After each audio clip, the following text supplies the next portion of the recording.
नमस्कार बच्चों, मैं मुस्मर एक बार फिर से आपका स्वागत करता हूं अपने YouTube चैनल में एक नई वीडियो के साथ। बच्चों, आज का हमारा जो टॉपिक है वो है समाकलन अर्थात इंटीग्रेशन। ये क्लास 12th का चैप्टर है। तो आइए शुरू करते हैं। सबसे पहले हम जानेंगे समाकलन होता क्या है।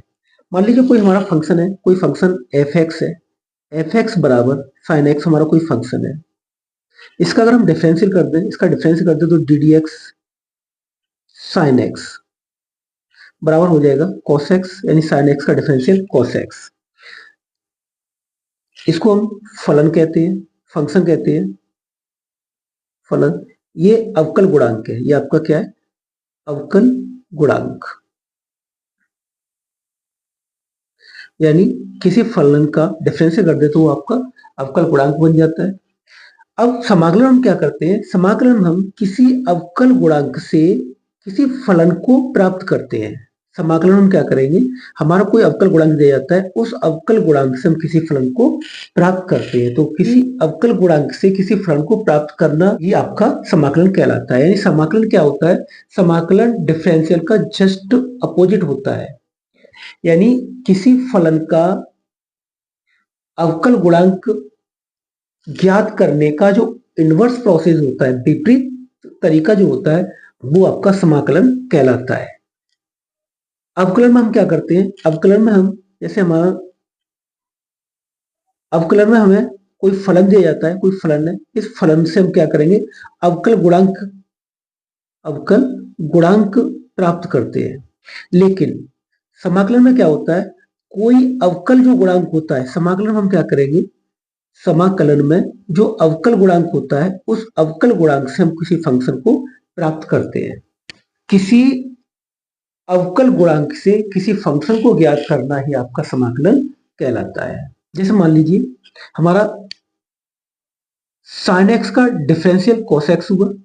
अगर हम कॉस एक्स का इंटीग्रेशन फाइंड करें, जैसे कॉस एक्स, तो इसका जो कॉस एक्स डी एक्स, इसका इंटीग्रेशन आएगा आपका साइन एक्स। कॉस एक्स का इंटीग्रेशन साइन एक्स होगा। ये आपका समाकलन का चिन्ह होता है। ये समाकलन का चिन्ह साइन होता है। ये आपका एस के टाइप का होता है। यहाँ पर जो dx है, ये dx ये रिप्रेजेंट करता है कि हमारा जो फंक्शन है cos x, इसका x के सापेक्ष समाकलन किया गया है। इसमें हमें समाकलन करना है, वो किसका करना है? x के सापेक्ष। हमारा जो cos x है, इस cos x का x के सापेक्ष हमें समाकलन करना है। यहाँ x की जगह पे आपका t भी हो सकता है, जैसे मान लीजिए dt, y भी हो सकता है dy। तो यहाँ पर इस t का मतलब है इस t के सापेक्ष समाकलन, और यहाँ y का मतलब है y के सापेक्ष समाकलन।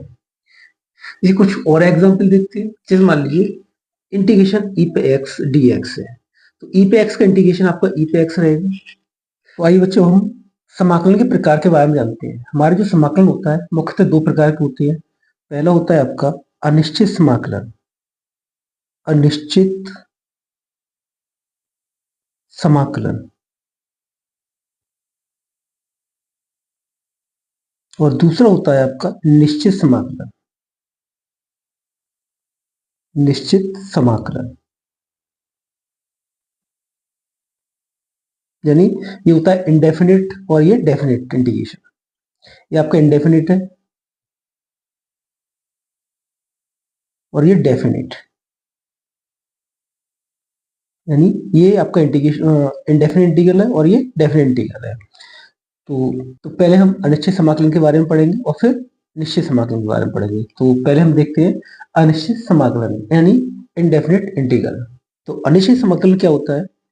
देखिए, हम जानते हैं कि जो समाकलन होता है वो अवकलन ज्ञात करने की इनवर्स प्रोसेस है, यानी विपरीत प्रक्रिया है, जिसका उद्देश्य मूल फलन को ज्ञात करना होता है। यानी मेन फंक्शन हमारा जो था उसको ज्ञात करना होता है, क्योंकि जो डिफरेंशियल होता है वो आपका अवकल गुणांक है, और अवकल गुणांक से ही हम क्या करते हैं? किसी फंक्शन को ज्ञात करते हैं। इसको हम गणितीय रूप में अगर लिखें तो ऐसे लिखेंगे, integration F x d x बराबर एफ एक्स प्लस सी। यानी ये हमारा अवकल गुणांक है और ये हमारा मूल फलन है। ये हमारा मूल फलन है, मेन फंक्शन है, और ये आपका अवकल गुणांक है। अवकल गुणांक यानी अवकल गुणांक से ही तो हम इसका मूल फलन ज्ञात करते हैं। अब यहाँ पर जो c है, c एक आपका कांस्टेंट है, कांस्टेंट यानी कोई एक समाकलन नियतांक है, ये समाकलन नियतांक, इसको हम समाकलन नियतांक भी कहते हैं। इसका काम क्या होता है, जैसे देखिए हमारा कोई फंक्शन है जैसे साइन एक्स प्लस 5 है, इसका अगर डिफरेंशियल हम करें डी डी एक्स करें तो इसका जो डिफरेंशियल आएगा वो cos x प्लस 0 बराबर cos x आएगा। ऐसे ही अगर हम sin x प्लस 12 है, इसका भी अगर डिफरेंशियल करते हैं तो इसका डिफरेंशियल भी cos x प्लस 0 बराबर cos x आएगा। तो ये जो हमारा c है, c हमारे किसी कांस्टेंट को रिप्रेजेंट करता है। c क्या करता है, हमारे कांस्टेंट फंक्शन को रिप्रेजेंट करता है, जिसके अनेक मान हो सकते हैं, यानी अनिश्चित मान हो सकते हैं, कुछ भी हो सकता है इसका मान। इसलिए इसको जब हम इंटीग्रेशन करते हैं, इंडेफिनिट इंटीग्रल करते हैं, तो इसकी कोई सीमा नहीं है, कोई लिमिटेशंस नहीं है, यानी ये इसकी कोई अंदर कोई बाउंडेशन नहीं है, कुछ भी हो सकता है। इसको रिप्रेजेंट करने के लिए ही हम यहाँ कांस्टेंट का इस्तेमाल करते हैं। यानी कोई फंक्शन जैसे यहाँ कुछ भी हो सकता है, ये इसके साथ ये कोई कांस्टेंट वैल्यू हो सकती है, कुछ भी है, इसी को रिप्रेजेंट करने के लिए हम इसमें सी अपनी तरफ से ऐड करते हैं। जो अनिश्चित समाकलन होगा उसमें सी अवश्य लगाया जाएगा। तो ये हमारा सी इसी चीज को रिप्रेजेंट करता है। इसे हम समाकल नियतांक भी कहते हैं, यानी इंटीग्रल कांस्टेंट कहते हैं। अब हम समाकलन संबंधित कुछ फॉर्मूले देखेंगे, जिन्हें हम स्टैंडर्ड इंटीग्रेशन कहते हैं, इंटीग्रल कहते हैं, जिन्हें हम स्टैंडर्ड इंटीग्रल कहते हैं, मानक समाकलन। से इस समय कुछ फॉर्मूले, जैसे हमारा पहला है एक्स पे पावर एन डी एक्स, इसका इंटीग्रेशन होगा x power n plus 1 upon n plus के 1, यानी जितनी पावर यहाँ ऊपर आएगी वही पावर हमारी नीचे अपॉन में आ जाएगी। ऐसे ही अगर हमारा x अगर नीचे है तो 1 upon x d x equal to होता है आपका log x बेस ई। ऐसे अगर इंटीग्रेशन हमारा e पे x dx, तो e पे x dx का इंटीग्रेशन e पे x ही रहेगा, क्योंकि इसका डिफरेंशियल भी इतना ही रहता है। ऐसे ही अगर इंटीग्रेशन a पे x dx है तो इसका जो इंटीग्रल आएगा a पे x upon log e base log a base e। ऐसे ही अगला है integration of sine x. Sine x का अगर इंटीग्रेशन करेंगे तो आपका ये हो जाएगा cos x। ऐसे कुछ और अगर इंटीग्रेशन ऑफ cos x अगर देखें तो cos x का इंटीग्रेशन हो जाएगा आपका sin x, सॉरी यहाँ sin x का माइनस cos x होगा और cos x का sin x होगा, sin x। इसी तरह से अगर हम इंटीग्रेशन ऑफ sec स्क्वायर देखें, sec स्क्वायर x dx आपका ये हो जाएगा sec x का tan x हो जाएगा। इसी तरह से cosec स्क्वायर x को अगर देखें, cosec स्क्वायर x dx, तो ये आपका हो जाएगा माइनस का cot x। ऐसे ही अगर हम integration of sec x tan x अगर देखते हैं, sec x tan x dx is equal to आपका हो जाएगा sec x, ये sec x का इंटीग्रल है। ऐसे ही integration of cosec x cot x dx ये बराबर हो जाएगा आपका माइनस का कोशेक एक्स, माइनस का कोशेक एक्स। ऐसे ही अगर इसको हम इंटीग्रेशन 1 अपॉन रूट 1 माइनस के एक्स स्क्वायर dx अगर लेते हैं तो ये होता है आपका साइन इनवर्स एक्स का इंटीग्रल। ऐसे ही इंटीग्रेशन अगर हम 1 अपॉन 1 प्लस के एक्स स्क्वायर dx लेते हैं तो इसका इंटीग्रेशन आपका आ जाएगा टेन इनवर्स एक्स, यानी ये टेन इनवर्स एक्स का इंटीग्रल है और ये साइन इनवर्स एक्स का है। ये हमारे समाकलन के कुछ फॉर्मूले थे। अब हम इन फॉर्मूलों पर आधारित कुछ प्रश्नों को देखेंगे। ये हमारे कुछ प्रश्न है, जैसे इसमें दे रहा है इंटीग्रेशन ऑफ एक्स पे घात 4 dx, तो इसका जब इंटीग्रेशन करेंगे तो इसकी पावर हो जाएगी एक्स पे पावर 4 प्लस के 1 अपॉन 4 प्लस के 1, यानी इक्वल टू हो जाएगा एक्स पावर 5 अपॉन 5 और प्लस हम कांस्टेंट c लगाएंगे, प्लस कांस्टेंट c। ऐसे ही दूसरा प्रश्न है इंटीग्रेशन x पे घात 11 dx, तो इस पे हो जाएगा x पे घात 11 प्लस के 1 बट्टे 11 प्लस 1 और प्लस कांस्टेंट सी, यानी ये हो जाएगा आपका x पे घात 12 बट्टे 12 और प्लस कांस्टेंट सी। अगला है x पावर a, तो ये हो जाएगा आपका x पे power a plus 1 upon a plus 1 plus constant C, इसका यही रहेगा। अगला है integration 1 upon x square d x. देखिए अगर x पे पावर कोई सिर्फ सिंगल x आता है, यानी हमारा कोई सिर्फ इतना इस तरह से आ रहा है 1 अपॉन एक्स है, ओनली इंटीग्रेशन 1 अपॉन एक्स है dx है, तो इसका तो हमें पता है कि इसका log x बेसी होता है।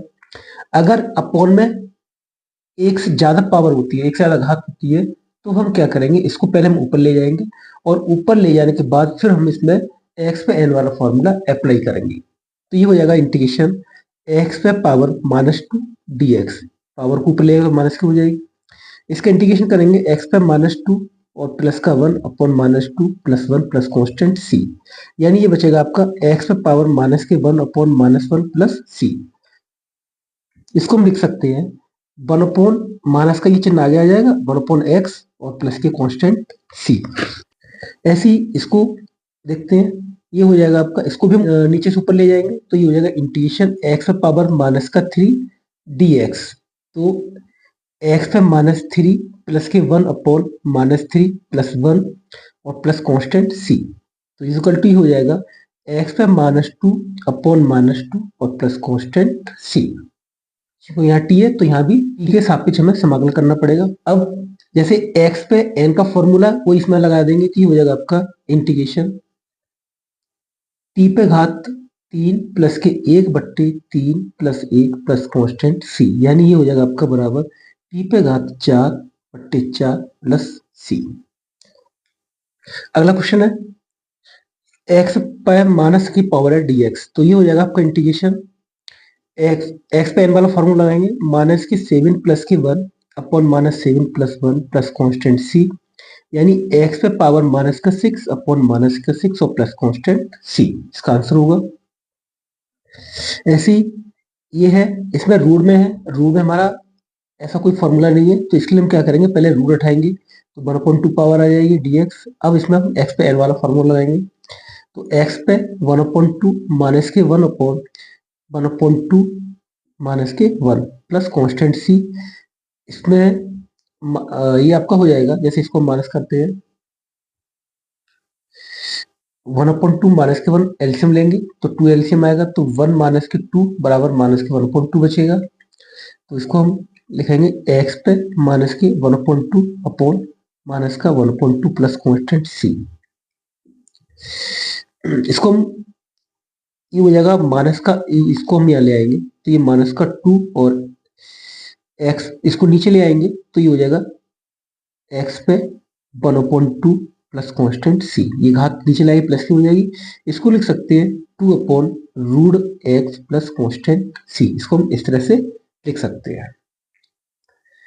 अगला है 2 पे पावर x, इसमें हमने एक फॉर्मूला पढ़ा था इंटीग्रेशन a पे x dx, तो ये होता है आपका a पे x upon log a base e, log a base e। यहाँ पर a हमारा कोई कांस्टेंट फंक्शन है, a क्या हमारा कोई कांस्टेंट नंबर है, जैसे आपका 2 3 4 कुछ भी हो सकता है, ये कांस्टेंट नंबर है, तो इसी फॉर्मूला इसमें अप्लाई करेंगे तो ये हो जाएगा आपका 2 पे power x upon log 2 base e और प्लस कांस्टेंट c, तो इसका आंसर ये होगा। इसी तरह से अगला है इंटीग्रेशन dx अपॉन x, तो इसमें हमारा 1 अपॉन एक्स का फॉर्मूला आएगा, 1 अपॉन एक्स dx बराबर होता है बराबर log x और प्लस कांस्टेंट c, ये इसका आंसर होगा हमारा। यहाँ पर इसमें ये वाला फॉर्मूला लग जाएगा, अभी हमने ये वाला लगाया था, इसमें a पे x वाला फॉर्मूला वो इसमें लगेगा। a मैंने बताया था a हमारा कोई कांस्टेंट नंबर है तो a की जगह कुछ भी वैल्यू हो सकती है, जैसे यहाँ पे b है तो ये हो जाएगा आपका इज इक्वल टू b पे x upon log b base e plus constant c। अगला क्वेश्चन है, ये हमारा 1 upon root 1 minus x square dx, इसका हमारा जो फॉर्मूला था ये हमारा है बराबर साइन इनवर्स x और प्लस कांस्टेंट c, ये इसका आंसर होगा। अगला प्रश्न है integration sec square x d x, sec square x d x का इंटीग्रेशन जो होता है वो आपका होता है टेन एक्स, तो हो जाएगा आपका टेन एक्स प्लस कॉन्स्टेंट सी, ये इसका आंसर होगा। ऐसे ही ये वाला है आपका इंटीग्रेशन ई पे एक्स डी एक्स, ये भी हमारा फॉर्मूला है, तो इसका जो इंटीग्रेशन होगा वो आपका होगा ई पे एक्स और प्लस कॉन्स्टेंट सी, इसका ये आंसर होगा, ये फॉर्मूला ही है सीधे डायरेक्ट। ऐसे ही ये है आपका integration one upon root x d x, तो इसको हम क्या करेंगे, इंटीग्रेशन पहले हम इसको पावर के रूप में रखेंगे, एक्स पे वन अपॉइंट टू पावर आ जाएगी, क्योंकि हमारा इस टाइप का कोई फॉर्मूला नहीं है जिसमें रूट एक्स के अंदर आए, तो पहले हम इसको पावर के फॉर्म में रखेंगे। फिर इसको मैंने बताया था अगर एक्स की पावर एक से कम या ज्यादा है तो इसको हम पहले पावर को ऊपर पहुंचाएंगे, तो ऊपर जब पहुंचाएंगे तो ये हो जाएगा आपका ये इंटीग्रेशन एक्स पे पावर माइनस के one upon to D x. अब इसमें हम एक्स पे एन वाला फॉर्मूला लगाएंगे, एक्स पे एन का जो फॉर्मूला है वो है हमारा एक्स पे माइनस के वन अपॉइंट टू प्लस के वन अपॉन माइनस के one upon two plus one plus constant C. अब हम इसमें क्या करेंगे, हमारा ये वन है और ये हाफ है, इसको हम इस तरह सॉल्व कर सकते हैं, माइनस के वन अपॉइंट टू प्लस के वन एलसीएम लेंगे टू, तो माइनस के वन प्लस के टू आएगा बराबर वन अपॉइंट टू, हमारा ये बचेगा, टू में से वन माइनस कर देंगे वन अपॉइंट टू, तो ये आ जाएगा आपका एक्स पे one upon two upon one upon two plus constant C, इसको हम यहाँ पहुंचा देंगे तो आएगा टू और एक्स पे वन अपॉइंट टू प्लस का सी, ये इसका आंसर होगा। तो स्टूडेंट ये हमारे अनिश्चित समाकलन संबंधित कुछ फॉर्मूला और प्रश्न थे। आशा करता हूँ वीडियो पसंद आया होगा, अगर वीडियो पसंद आए तो लाइक करें, शेयर करें तथा चैनल को सब्सक्राइब करें। वीडियो देखने के लिए धन्यवाद।